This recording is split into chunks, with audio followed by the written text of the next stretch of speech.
Sabi nga ng Keraglos, buhok mo, sagot ng Keraglos. Magandang hapon po sa lahat ng aking mga hairdresser, salon owner, and beauty supply store. Andito po tayo ngayon sa Barangay San Francisco, May High Laguna, dito sa Gem Salon. Nandito po tayo dahil sila po ay nag-order ng nag-iisang Keraglos product, kaya napakadami pong in-order nila dito sa kanilang salon at higit sa lahat, dadalhin pa raw sa ibang bansa. O diba, bongga ang Keraglos. Kaya, ano pa ang inaantay nyo? Ituturo ko sa kanya kung paano ang paggamit ng ano. Ilan taon ka na bang gumagamit ng Keraglos nga pala?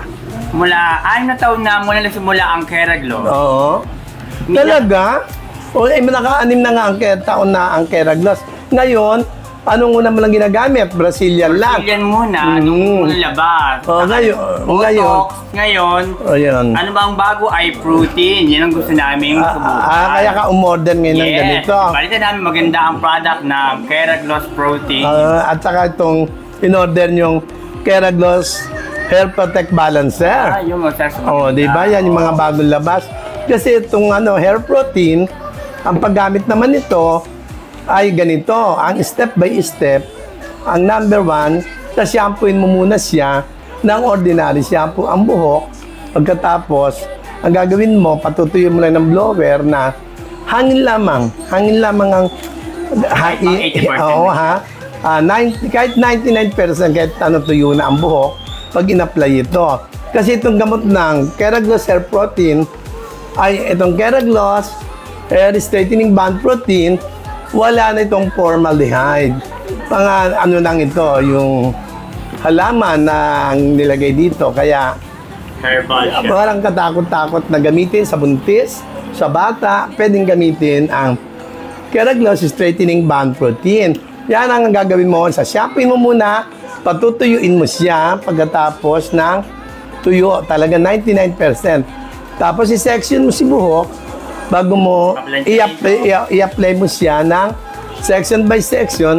Pero ingatan mo na madikit sa may anit kasi baka mamaya ma-irritate, mamaya merong allergy ang tao, ang customer, mapahamak ang yung salon. Kaya half inch from the scalp. Pagkababad nyo ng 1 hour, depende, kung makikita mo naman kung medyo baksak ng buhok, saka nyo siya babalawan ng 1 tabo lang. 1 tabo lang para lang maalis yung access ng gamot, mabawasan. Tapos pag nabawasan na, patuyuin ulit, ng hangin lang ulit. Tapos, i-blower mo siya ng para kang nagpa-planchahin mo siya na para kang nagpa-plancha ng niriban na buhok, gano'n ang gagawin mo. Pagkatapos, tignan mo, basahin yung niyan, yung yan. Tapos ko siyang ibaba at plancha na, ano isusunod? Ngayon, pagka na-plancha mo na siya, ipahinga mo ang buhok ng 30 minutes. Palamigin mo wag mainit. Palamigin mo. Pag napalamig mo na, i-section mo ulit para naman dito sa hair mask treatment na i-apply mo para mag-lock yung ginawa mo. Ibababad mo naman siya ng ilang minuto. Ibababad mo naman siya ng 30 minutes lamang. Pero ang straightening nito, itong number 1 itong number 1 ng yung gagamitin na ito naman number 2, yan yung treatment. Ay, nakalagay naman, Pag nabalot na apply ko na siya, pag binalawan ko naman, wala na nalagay. Wala na. Isang ano pa din. Pabalawan, isang tabo pa rin. Para matanggal lang yung access ng gano'n. Tapos saka mo sa i-blower. I-blower mo pa nga. Dadaan mo na ng plancha na pag binlower mo nga yan, unat na. Kaya lang, siyempre, bahala ka kung dadaanan pa ng plancha, pero baksak na siya pagka natapos mo i-blower. Kasi pwede siyang balawan. Pwede naman din na. Hindi. Ikalawang araw mo siya bakla para mas lalong kumapit yung gamot.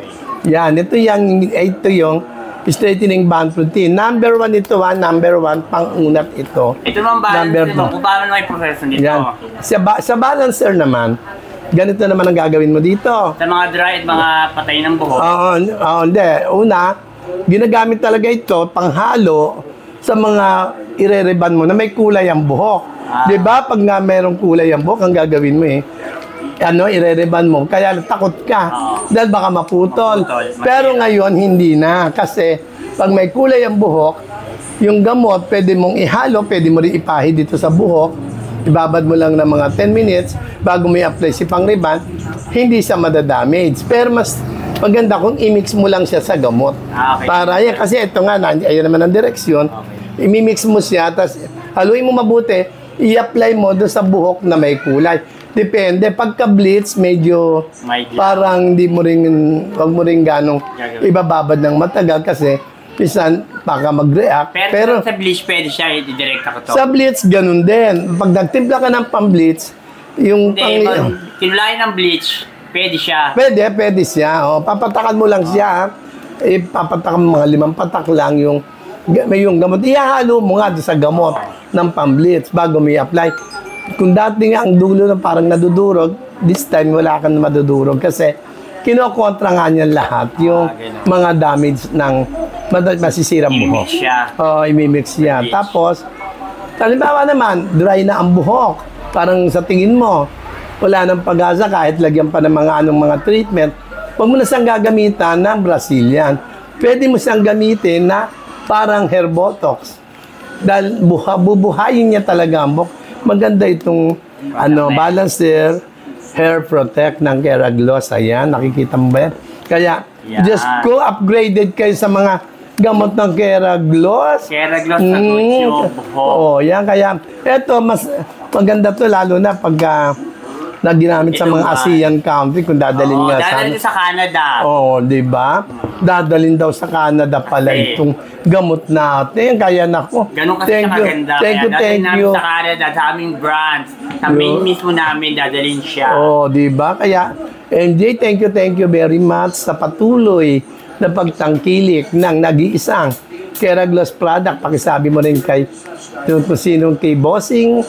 Aming boss sa Canada. Ayan, na thank you very much at wala kayong sawang gumagamit ng Keragloss product at hindi sila nagpapalit talagang Keragloss product talagang tinawagan lang nila sa Keragloss. Yan kaya thank you very much. Ayan, kaya gayahin nyo na rin ng Gem Salon na gumagamit ng Keragloss product. Ayan, meron na rin silang balancer. Kaya lahat ng nandito sa Mahayhay na gustong magpa-upgrade ng pagpapa-beauty ng hair, go na kayo agad dito sa Francisco Street.